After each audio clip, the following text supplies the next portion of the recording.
one of the neat things about Christmas is that it was not a surprise to anybody who was paying attention to the prophets, because years before Christ came, Old Testament prophets told us he was coming.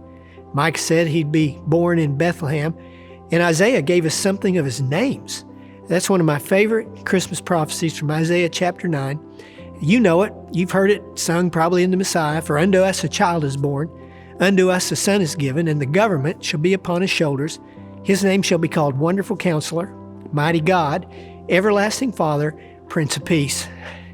In the best Christmas pageant ever, Imogene heard when she found out what his name was. Imogene said, well, if he had to write all that, he'd never get out of second grade.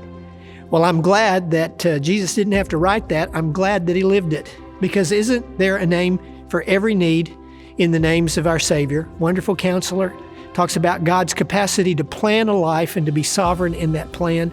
Mighty God, God is a warrior, the God who comes to us and fights our battles for us.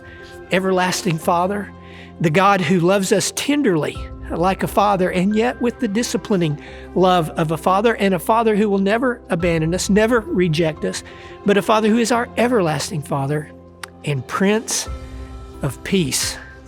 Just saying it calms my spirit. And that's who Jesus is. Comes to bring peace into our violence, peace into our anxious souls. And we've got a lot to be anxious about in this COVID season.